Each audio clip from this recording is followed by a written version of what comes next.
Hindi si Fatima ang totoong nililigawan mo, kundi yung mga botanteng ma-in love sa pagka-Prince Charming mo. Na love at first sight sa anak niyo tong si Miguelito. Love? Paano naman ho yung naging love? Destiny brought us closer together. Di na dapat danasin ng iba ang dinanas namin. Kung ito ang simula ng pagbabago, sige, tinatanggap ko ang hamon. Nakapag-desisyon ka na ba? Nakapag-desisyon na ako. Natatakbo ko bilang Vice Mayor ni Olivia Guerrero.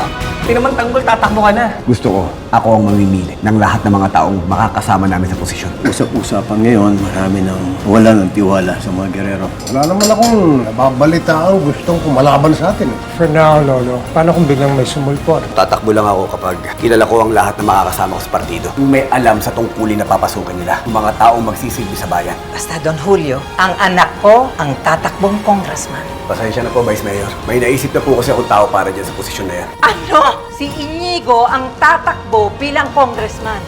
Balita namin, may nililigawan kayo. That's a private matter. Pero ako, supportive ako sa paniligaw niya kay Fatima talaga. Ma!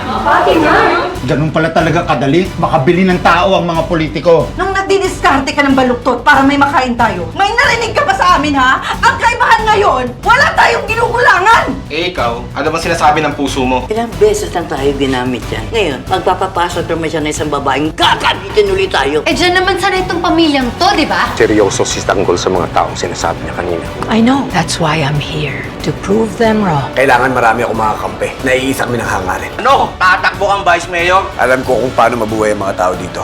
At yung mga taong dapat na umuupo dito, yung alam ang buhay natin. At alam ko na kayo makakatulong sa akin bilang congressman. Barangay chairman lang ako. Tapos patatakbuhin mo ang congressman? See? Talagang ayaw tumakbo ni chairman. Dali. Papatuloy namin kung serbisyo binigay namin sa inyo, plus more! Alam ko, galit ka dahil sa political dynasty at konti lang natupad nila sa mga pangako na nung nakaraang halalan. Wala silang natupad ni isa. Hindi namin utang na loob kung sinusuportahan niyo kami. Dahil kayong mga dukha ang may utang na loob sa amin dahil pinamamahalaan namin kayo. Isinusumpa ko, matatapos na maniligayang araw niyo.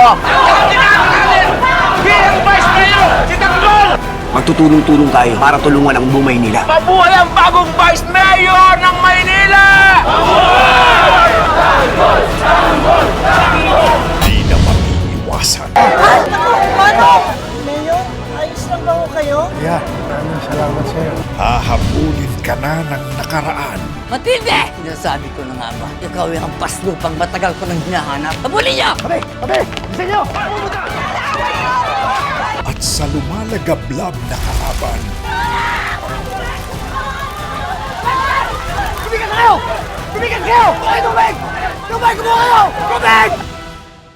magliliyab ang puso palaban. Mayora, santay! Kailangan makita ng taong bayan na handang-handa tayong tumulong.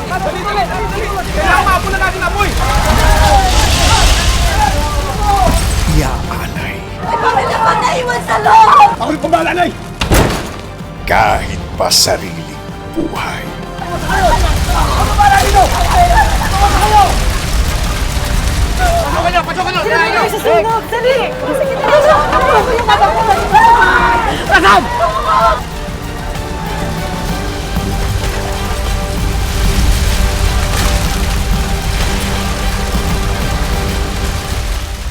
FPJ's Batang Quiapo.